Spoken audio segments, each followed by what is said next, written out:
안녕하십니까? 사도행적 말씀을 읽고 함께 은혜를 나누는 시간입니다. 오늘은 사도행적 제 55장 은혜로 변화됨 함께 읽겠습니다.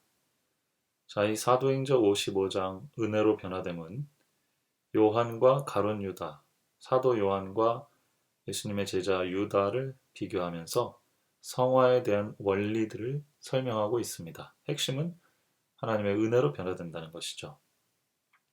사도 요한의 생애 가운데서 참된 성화가 예증되어 있습니다. 요한의 생애가 성화의 예화가 된다는 것이죠.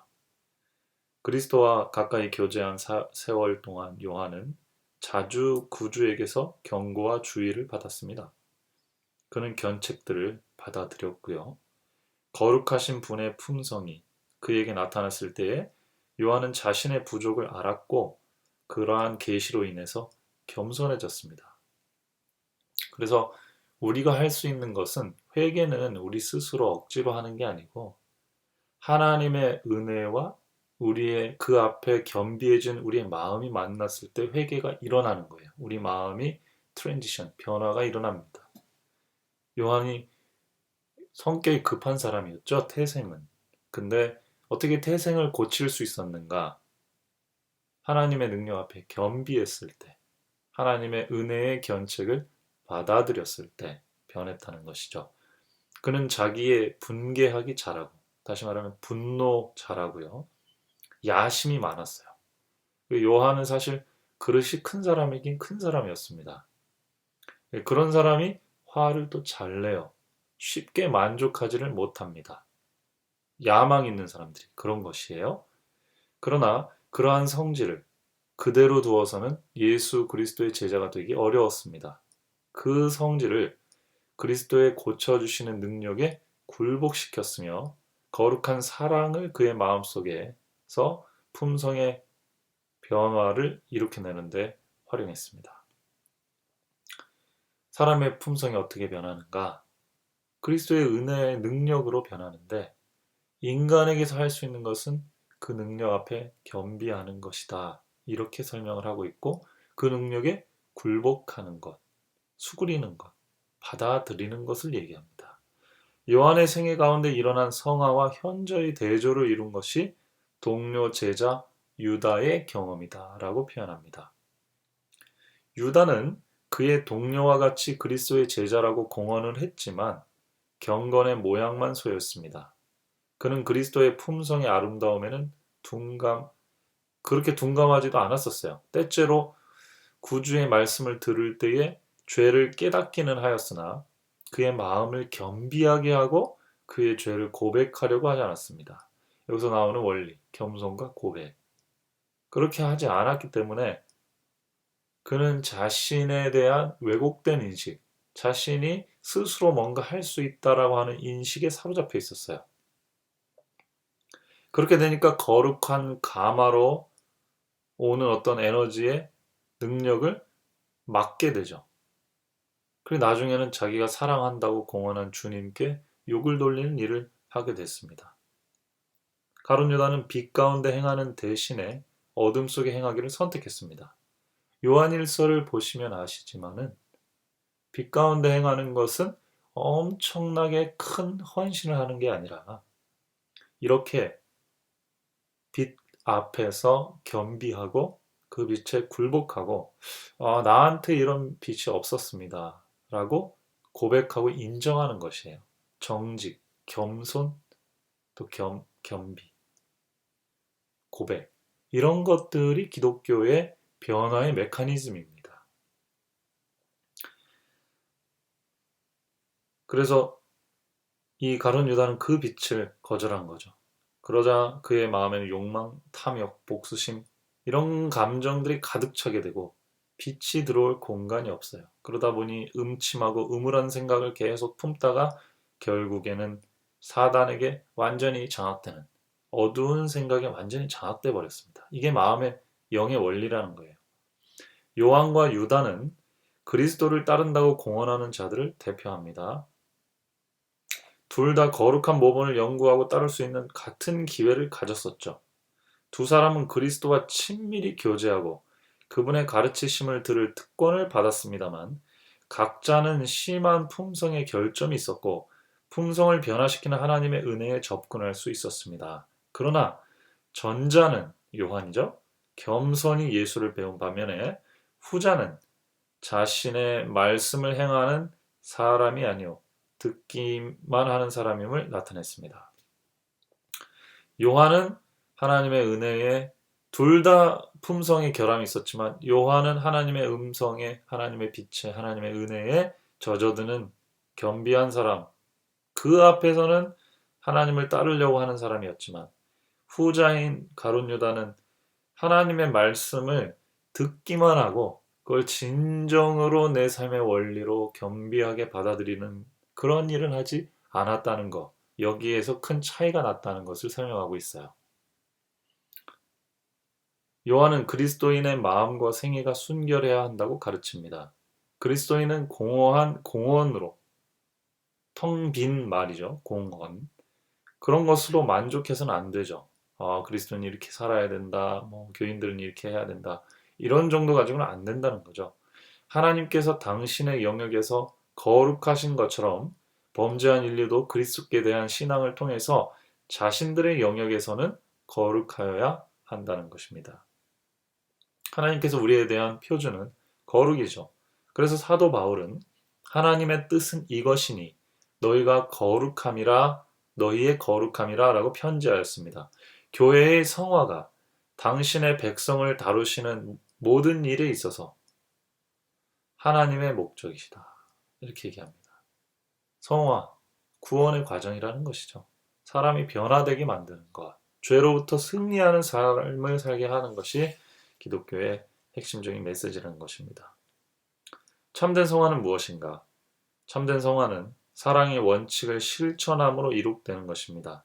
하나님은 사랑이시라 사랑 안에 거하는 자는 하나님 안에 거하고 하나님도 그 안에 거하시느니라. 요한일서 4장 16절입니다. 그들의 마음에 그리스도께서 거하시는 사람들의 생애에는 실제적인 경건이 나타날 것이다. 품성은 순결하고 향상되고 고상하고 영화롭게 될 것이다. 순결한 교리가 의의 행위와 섞이고 하늘의 규례가 거룩한 행실과 혼합될 것이다.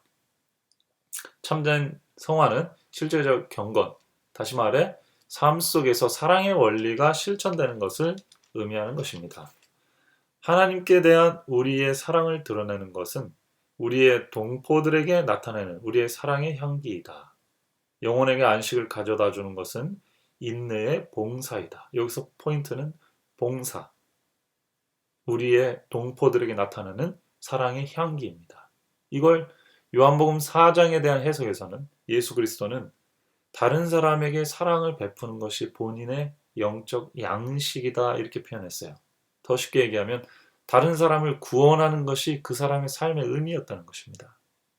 이게 봉사, 성화, 그리고 하나님이 원하시는 경건의 핵심이라는 거예요. 이스라엘의 행복이 증진되는 것은 겸손하고 근면하고 충실한 수고를 통해서입니다. 고생하라는 얘기가 아니고 다른 영혼을 구원하기 위해 꾸준히 사랑의 봉사를 하는 가운데 하나님의 품성의 향기가 우러나온다는 것을 얘기합니다. 그래서 성화란 한순간, 한시간, 또 하루 만의 일이 아니라 필생의 사업이라 이렇게 표현한 겁니다. 그래서 어떤 사람들은 평생 동안 자기의 그 모난 성품하고 씨름하자 이렇게 생각하는데 문맥을 살펴보면 그런 의미가 아니고 평생 동안에 걸쳐서 다른 사람을 위해서 봉사하는 삶을 사는 것, 그걸 의미합니다. 그래서 필생의 사업이다. 사업이라는 말이 뭐예요? 일이라는 거예요. 봉사해야 된다는 거죠. 이것은 고양된 행복감으로 얻어진 어떤 순간적인 심정적인 만족감이 아니라 끊임없이 죄에 대해 죽고 그리스도를 위하여 사는 일의 결과이다. 그렇죠? 그래서 그리스도를 위해서 산다는 것은 어떤 굉장히 산으로 들어가서 기도하는 가운데서만 있는 게 아니고 이웃을 봉사하는 가운데 그리스도의 사랑과 은혜를 꾸준히 구하면서 나아가는 것을 의미합니다. 우리가 예수께 더욱 가까이 가면 갈수록 그분의 품성의 순결을 더욱 알면 알수록 우리는 더욱더 죄의 극악함을 알게 될 것이고 우리의 자신들을 높일 마음은 적어질 거예요. 하나님을 아는 사람은 하나님을 알수록 봉사를 하면 할수록 우리가 얼마나 이기심 덩어리인지를 알게 되죠. 그러면서 하나님 앞에 더 겸비해집니다.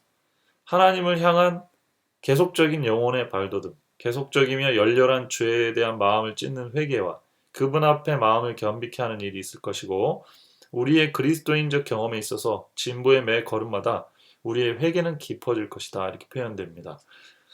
여기서 오해하지 말아야 될 것은 이것은 구원받을 때의 회개, 죄로부터 구원받을 때의 회개하고는 달라요.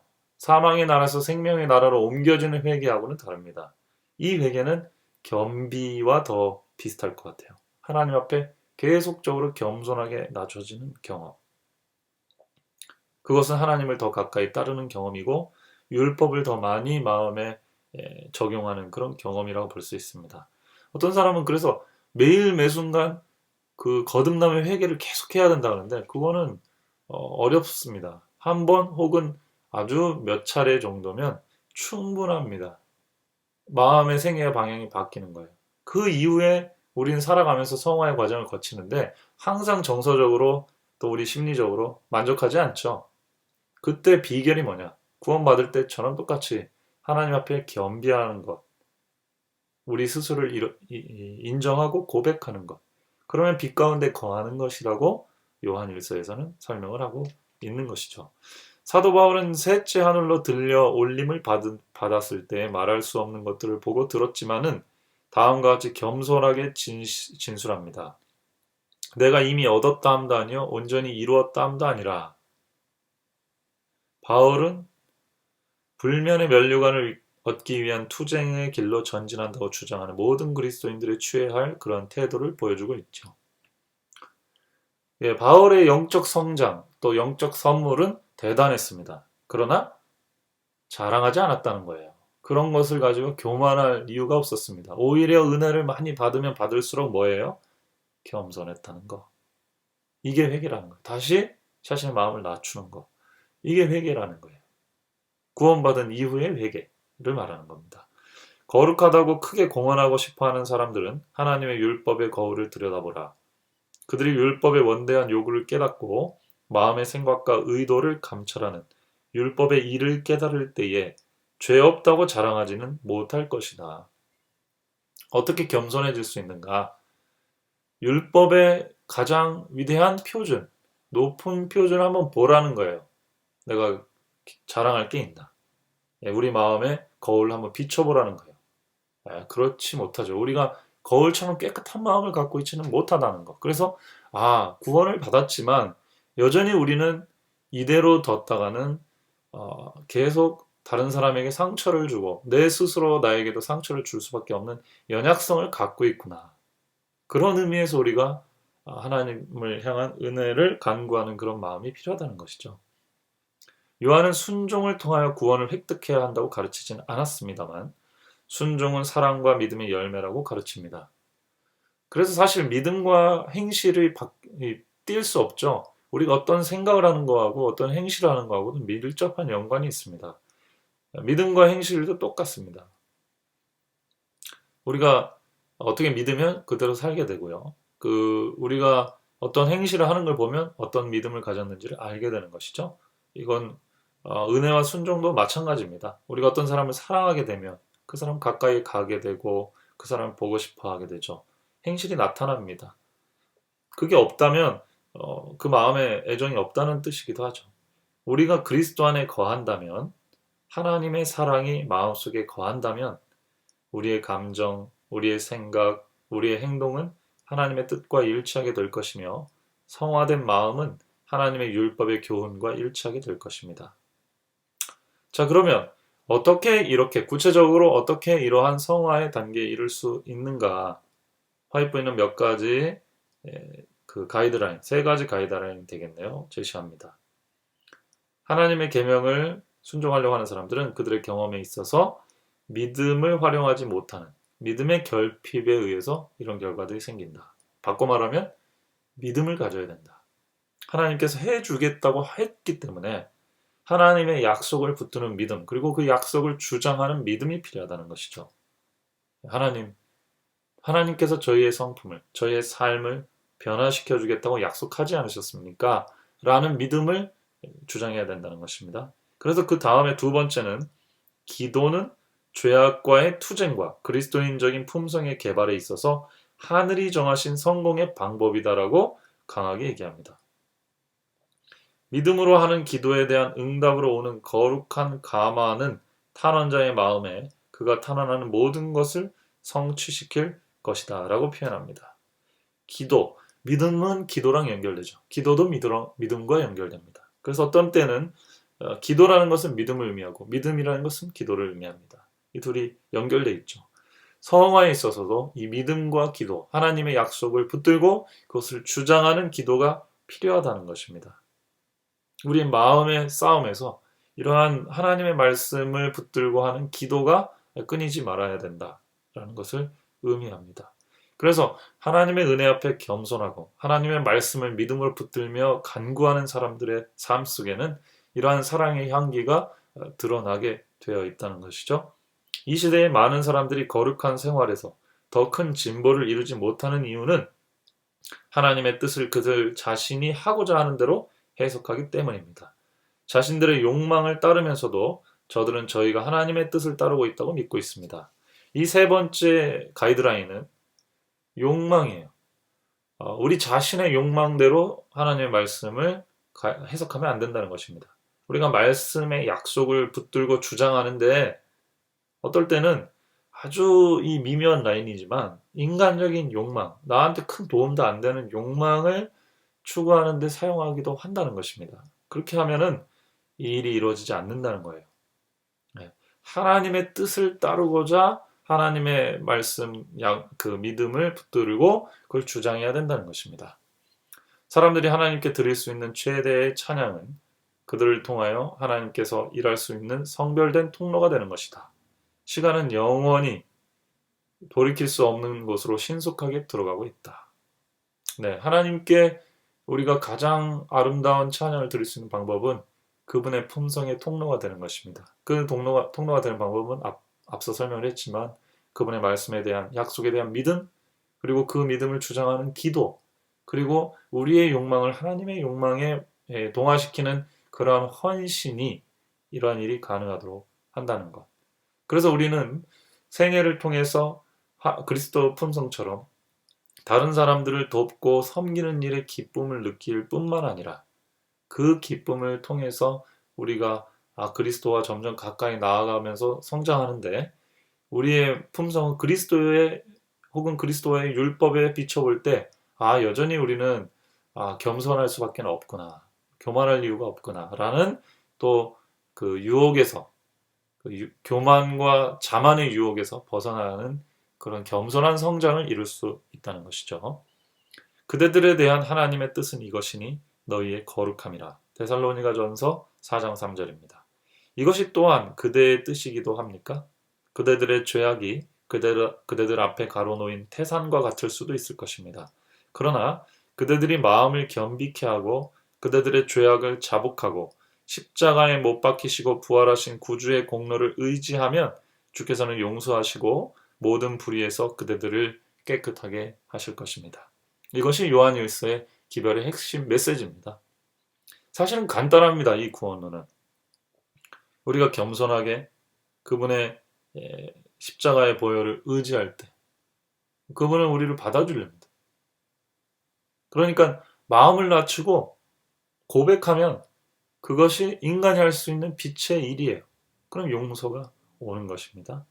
그리고 그 속에서 우리가 다시 하나님께 은혜를 받기 때문에 일어날 수 있는 힘을 받게 되는 것이죠. 그래서 우리는 성화하는 과정 속에 우리 자신의 공로, 그 다음에 우리 자신의 자아가 성장하는 게 아니라 하나님의 은혜에 대한 감사가 성장하는 것이죠. 그래서 겸손과 감사, 찬양 이런 것들이 성장할 때 그걸 성화라고 합니다.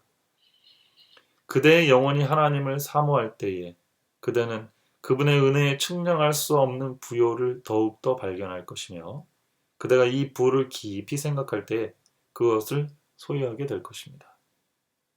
구주의 희생의 공로, 그분의 의의 보호, 그분의 지혜의 충만, 아버지 앞에 그대를 점도 없고 흠도 없이 나타내실 그분의 능력을 나타내게 될 것입니다. 하나님의 능력이 여러분들을 통해 나타나기를 진심으로 기원합니다. 기도합시다. 사랑의 아버지 하나님, 저희들에게 성화의 방법을 이렇게 자세히 알려주셔서 감사합니다. 당신의 말씀을 저희들의 욕망을 투영하지 않고 순수한 하나님의 말씀으로 보고 그 믿음을 주장하게 도와주시고 그 믿음 위에 간절히 기도하는 저희들의 삶이 되게 하여 주옵소서. 무엇보다 겸손하게 다른 사람을 돕는 사랑 속에서 기쁨을 누리게 하시고 하나님의 영광을 드러낼 수 있는 저희와 저희 교회가 될 수 있도록 축복해 주시옵소서. 이 코비드 사태 속에서 많은 사람들이 혼란과 불안과 어려움 가운데 처해 있습니다. 경제적 위기, 가정의 불안, 또 교육의 시스템의 어떤 흔들림, 이런 것들 속에서 하나님 지켜주시고 당신의 약속대로 당신의 자녀들을 붙들어 주시옵소서. 예수님의 이름으로 간절히 기도드립니다. 아멘.